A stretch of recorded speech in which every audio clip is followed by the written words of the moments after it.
And we're back. Sorry about that. Sometimes, look, I love my Android. I'm not gonna lie. I really love my Android. Sorry for the messy hair too. Just came in from that walk. Shout out to Ryan. Hope you have a good day at school today. All right, so this is my first show run, so excuse me for the technical difficulties and whatnot. Our first topic, we're going to get into it because now it's 10 after 9 and my 10-minute intro was enough. If you go to my site on Facebook, I have an external page for this show. It's called Spilling the Morning Tea with V. And there are, whenever we do a show, we're going to be putting in on that site what the topics of conversation are going to be, and links to the articles that I've read and shared with friends and whatnot, that I feel are, pertinent to what we've got going on. And I feel like I'm trying to pick topics that are not very popular. So you may not like my show. I'm going to talk a lot about the atrocities that happen against people of color in this country. I'm going to be talking about women's rights and, the fact that we ain't got none. You all think we have rights. We ain't got none. Trust me. We're going to talk about the difficult things. So today's topics are indigenous and black girls disappearing and nobody seeming to really care, unless there's some celebrity involved. We're going to briefly touch on the updates in abortion rights and rape laws. We're going to talk about religion and brainwashing on a grand scale. We're going to touch base on transgenders in sports. And I'm going to update you on a new law that was passed to protect people of color and their right to basically wear their hair however they want. It is ridiculous that in 2019, we have to pass laws that state that it is okay for a person to wear the hair they were God-given to work. Okay? We're sad. This is a sad state that we're living in right now. So first, we're going to get into the indigenous and black girls going missing. And nobody seeming to really care. Now, those stats from the two stories that I read, I've got a story in from CNN, and I have another story from Black Press USA that talked about indigenous women and girls are 10 times more likely to go missing or be murdered. And it scares me. That is a scary statistic for the simple fact that the number of indigenous people living in this country is not as high as the number of other people living in this country. Black girls. I mean, if black people make up 14% of the population in America, how is it that black girls are going missing and nobody is paying attention to it? And the bottom line is nobody cares. And I hate to peg it on a race issue, but when they're not white, it's not in the news. It's not on Good Morning America or the Today Show or any of the other major media outlets. It tends to stay local. And that should scare you all. That should scare every person of color in this country. Every person of color that has a child that walks out the front door to go to school on their own, doesn't get dropped off, doesn't get picked up, you should be worried. And these kinds of issues should really impact your day-to-day. I mean, I know they do to mine. I have 3 teenage children who leave, look like adults, and I'm always worried that something bad could happen to them. You want to make sure that if you have anything you want to add or say, make sure you comment, and I will acknowledge, and we can interact and we can conversate. So I am doing this show to interact with people, to get your point of view, so that I don't want to feel like I'm the only one that cares about these things and stresses about them. You see these gray hairs? I gotta go to the store and get some dye, because I'm so stressed out about just what's going on in life.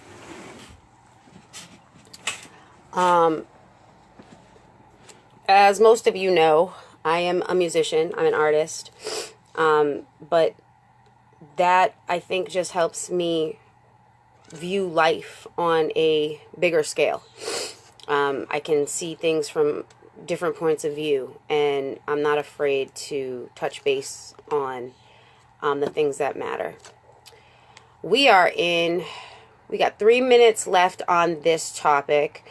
I would love to know what you guys think about the rash of missing black girls and women in this country, and the lack of basically police support to find them and care about where they're going. Like I said, I got the article about black girls continuing to disappear from blackpressusa.com. Really great articles, very detailed information, and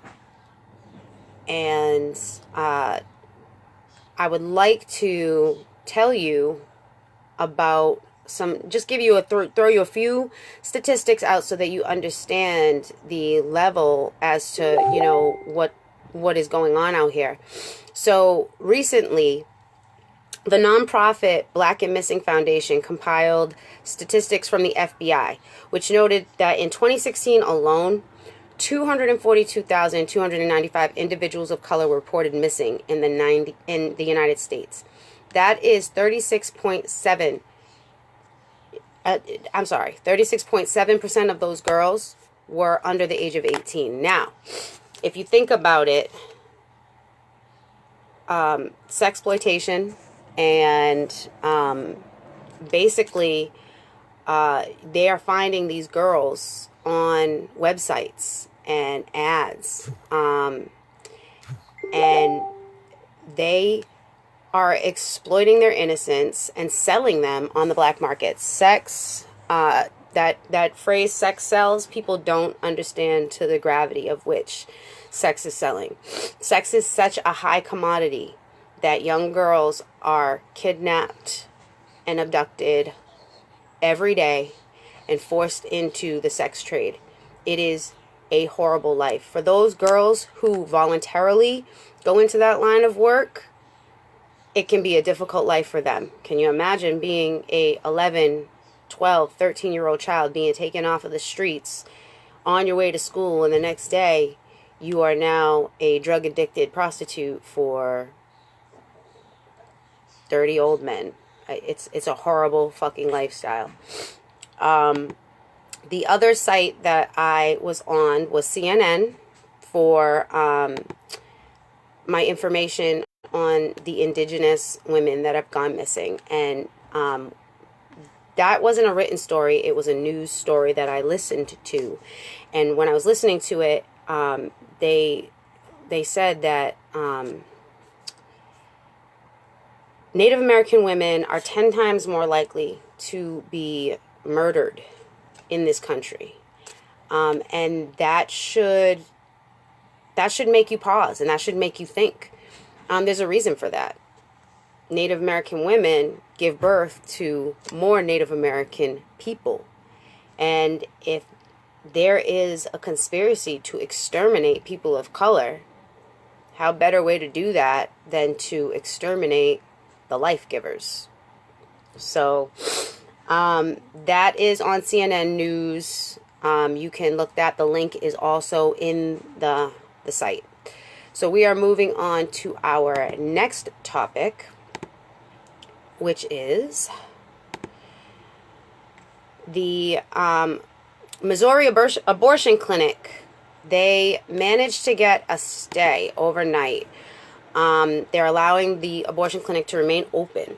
What people have to understand about these abortion bills that are going into practice right now, or going into law right now, is that we have time to overturn these laws. So yes, it's a small victory when they put the Republicans or whomever is putting these bills into place. But you have to remember, we have a certain amount of time to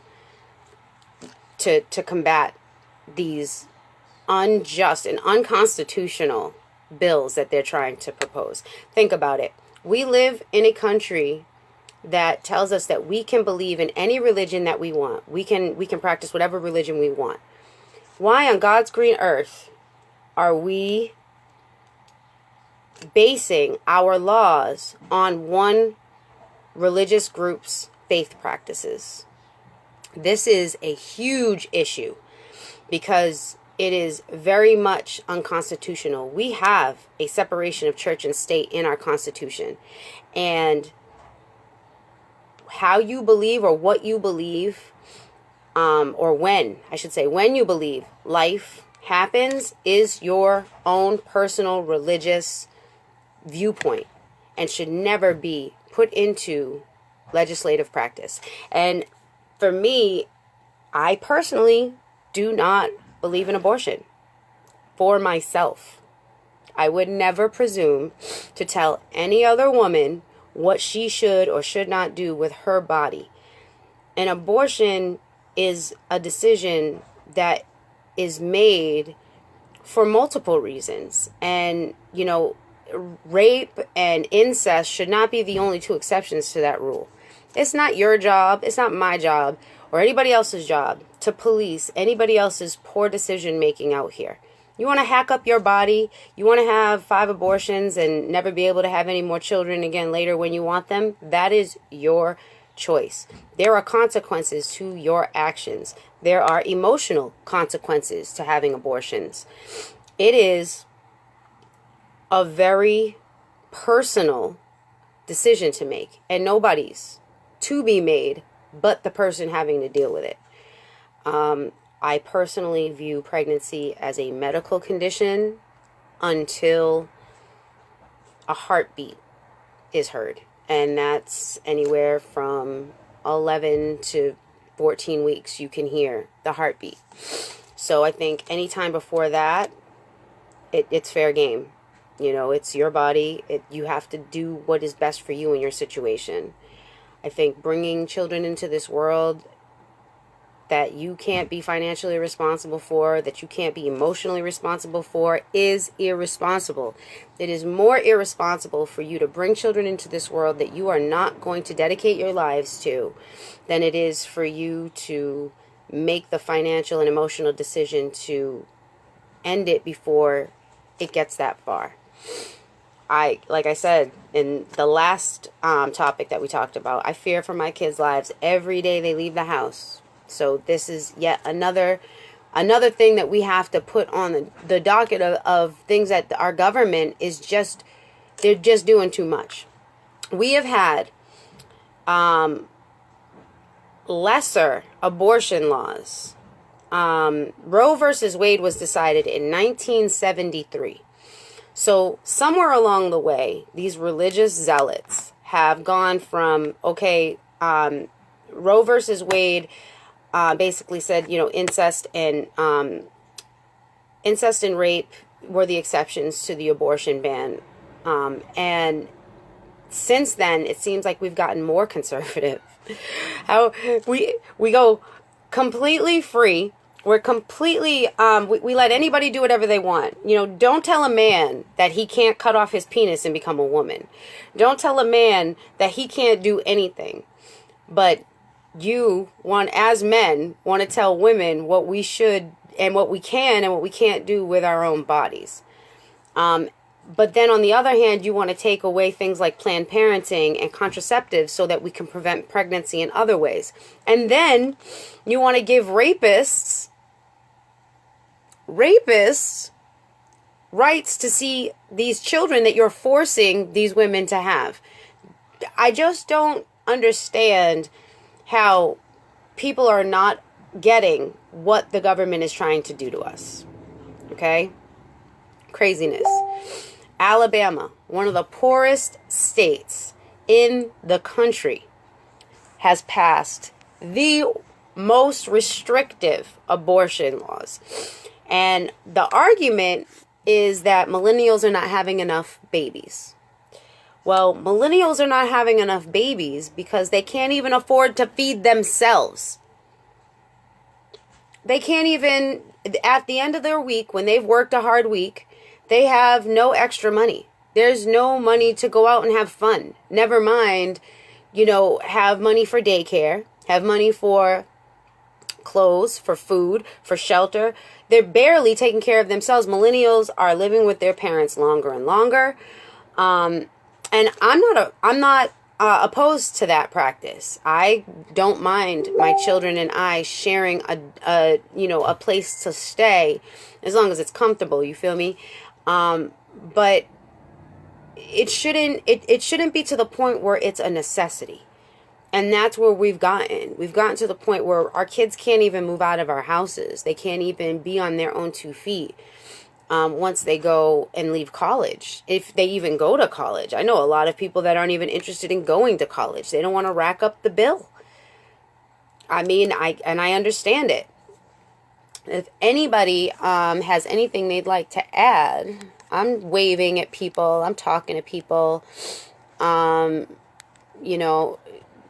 Make a comment. I'm going through my comments right now. Hi, Debbie. If I haven't said hi to you, it's only because I've been trying to get everything in order. Hi, Charles Jr. I'm doing well. I hope you're doing well.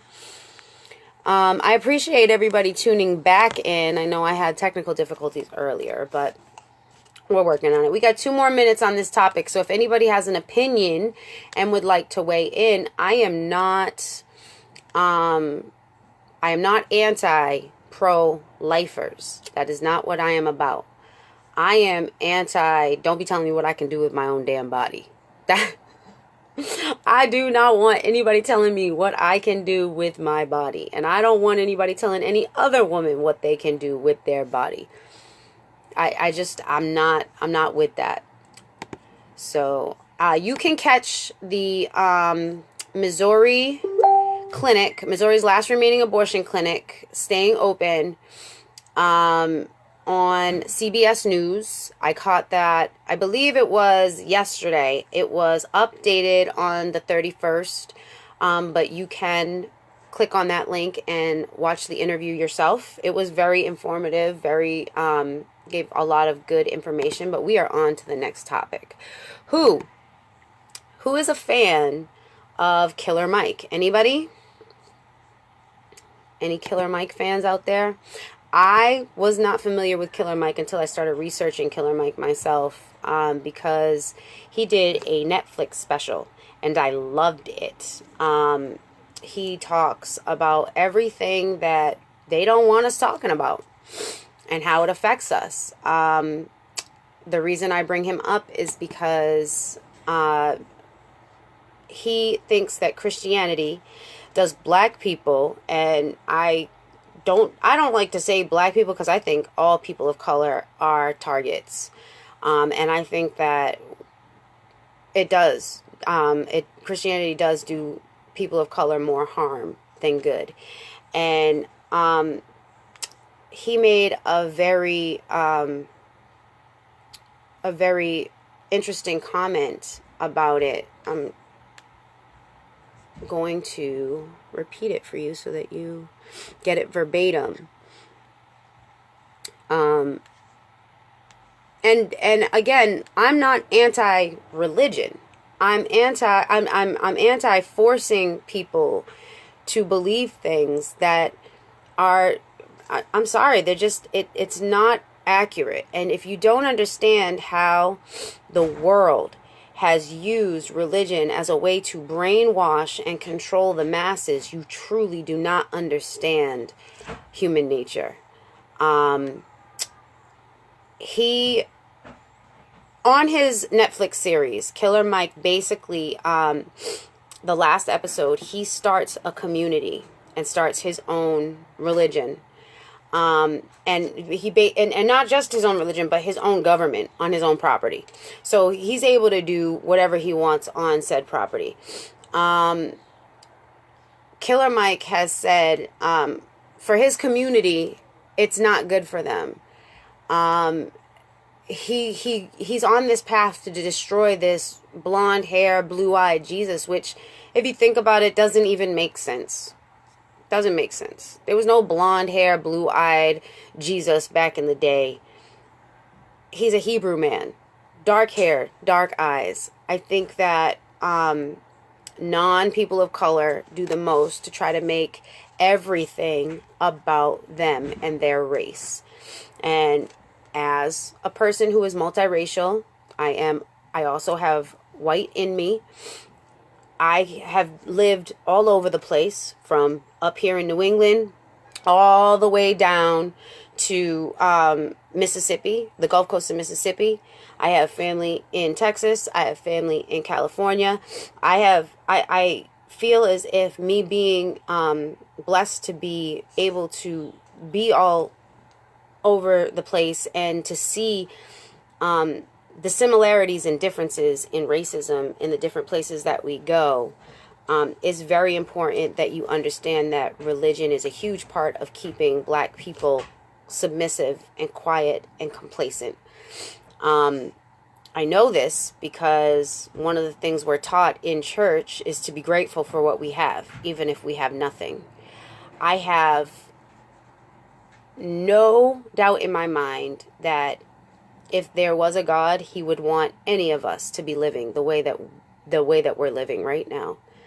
And it seems like white Jesus and God and that whole thing is only available and only does things for non-people of color. Because it seems like people of color have been the ones that are suffering the brunt of everything, and we basically are told to suck it up. You'll be okay. Work harder. You can't work harder when things are already stacked against you. And using religion as a way to keep people of color complacent in that lifestyle is horrible. It's a horrible way to live, which is why I left the church, which is why you will not catch me in a church unless I am there supporting a relative in some way, shape, or form. I am still looking to see, I'm looking for this quote because he said something and I highlighted it, but of course I took a walk, and when I came back, my daughter was on the computer. So, let me just see if I can find it real quick. I have time in this segment anyway. We still got time going. Let's see. Oh, this sucks. This will be much more organized on Wednesday, I promise. I promise.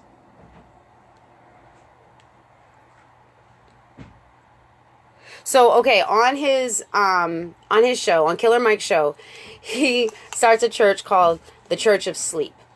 And the good thing about this show is that it's hilarious. Like, he's funny. And I like how a lot of these people who are making an impact politically and community-based are using comedy to get their point across, because there are people that are not going to get it any other way. The image, okay, so one of the things that Killer Mike says is he discovered that the image of a white Jesus, blonde hair, blue eyes, is oppressive because it basically means that we can't see ourselves in his eyes or through his eyes. So how can we live a life like Jesus lived if we can't even view ourselves looking somewhat like him? Now, if you think about it, in the Bible days, Everybody was a person of color. Everybody. Everybody was out working in the sun. Everybody was brown. Okay? If you don't believe me, you just don't know. When I went back to college and took history classes, I was so obsessed with learning more about the past, and the more I learned, the more I saw how they've used religion as a way to keep us oppressed and keep us down. And to tell people that they should be grateful for having nothing is just crap. It's just crap. Statistics will show you that for every $100 a non-person of color makes, a person of color makes $5. So if I give Jimmy $100 and I give Jake, a person of color, $5, and I say, okay, go have a good day, who's going to have a better day? You feel me? It's really that basic. It's really that simple. The one thing I love about Killer Mike is that he is very much family orientated. He's got a wife, he's got children, and he encourages his children. He teaches his children about religion. And I think what I like about him is that he's giving them a basis so that when they get to be older and they can break it down for themselves, they can make that distinction on their own. I did not want to be one of those parents that brainwashed my kids. I felt completely brainwashed by religion growing up, and that wasn't something I wanted to do. So I always gave them the option. You want to go to church? Sure. You don't want to go to church? Not a big deal. You know what I mean? It's definitely a choice that I think that you need to make as a parent, what you're going to impose and instill into your children later on in life. You can catch the Killer Mike Thinks Christianity Does Black People More Harm Than Good article on BET.com. It is there. It is recent. Even though his Netflix special is not recent, it was originally published. This article was originally published on February 8th. So give it a read. It's a Q&A. He answers a lot of questions directly, and he's really not afraid to do so. The next topic that we're going to bring up might be touchy for some people, especially being here in Massachusetts, where I find we're more liberal than being in the South, where they're way more conservative. But I read an article about a transgender man who is dominating NCAA's women's track right now. Now, I definitely want to hear what you think about this because, personally, I do not think it's a matter of diversity awareness and more what is physically fair. I do not care that you're taking estrogen.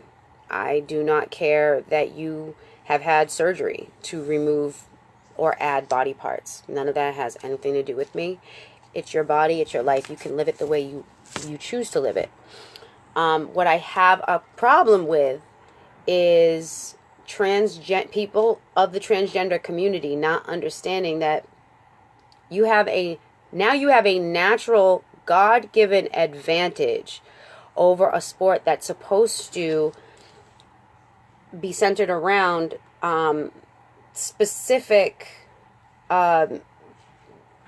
genders already. So we don't have men and women competing against each other in track for a reason. It just doesn't make sense. Men are naturally larger and stronger. They're just born that way. I think we need, perhaps, I've heard a few different, I posted this article last week, and I heard a few different alternatives, like having possibly a transgender league, so that people of similar, who are going through similar treatments and whatnot can, be competing on a fair playing level. You understand? I just don't I don't want people to confuse women being upset with this with them not accepting transgenderism. Again, it's your body, it's your choice. You can do what you want with it. But is it fair if I decide to train? I will never do enough training for me to outrun a man, or for me to, to outlift a man. There's just who's also training. I shouldn't say just a man, but a man who's also training. So, what are your thoughts? What do you think? I got this article from DefiantAmerica.com. It was published on May 28th, written by Alex Graham. And it says, the title is Biological Male Wins NCAA Women's Track Championship. I don't know how fair that is. I'm sorry. I just do not. I don't think that, biologically speaking, it is a fair matchup. We need to have... Let me read to you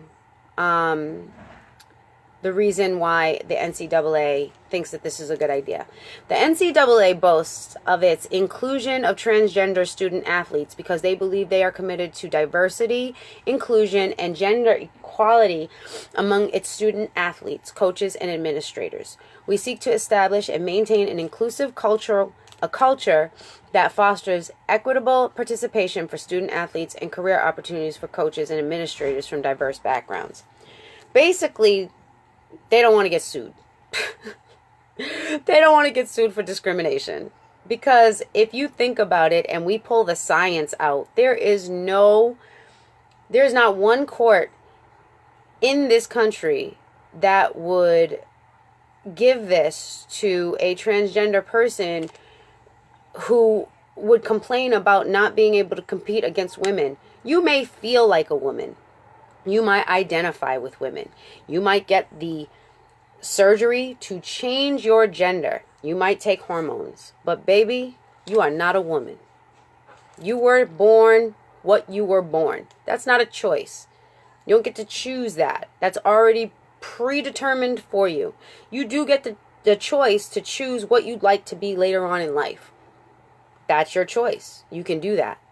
But you can't change the fact that you are naturally stronger, taller, and really you're way more qualified than going against other women who are training and doing the same things. You're just physically going to outdo them naturally every time.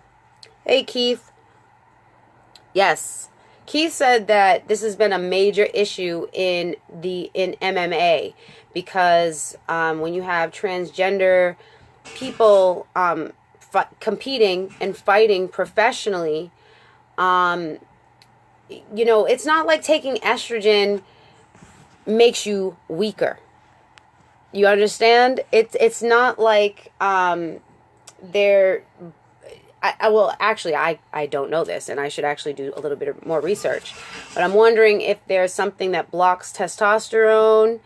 But at the end of the day, your physical makeup, you're not going to be weaker by taking estrogen. It's just, testosterone does change. Testosterone and estrogen, they will change your genetic makeup. But they'll never change you completely. You stop taking those meds and your body will revert back and go back to, producing the chemicals that it was supposed to be making in the first place. I just think that if this is a choice you choose, that you have to deal with the consequences. There are people going to disagree. There are people that are not going to like it. There were transgender people using the women's bathroom 25, 30 years ago, and, nobody cared about it then, and now all of a sudden it's an issue now. And this isn't just a sports issue. I've read a couple of articles where there have been men that transitioned from being men into women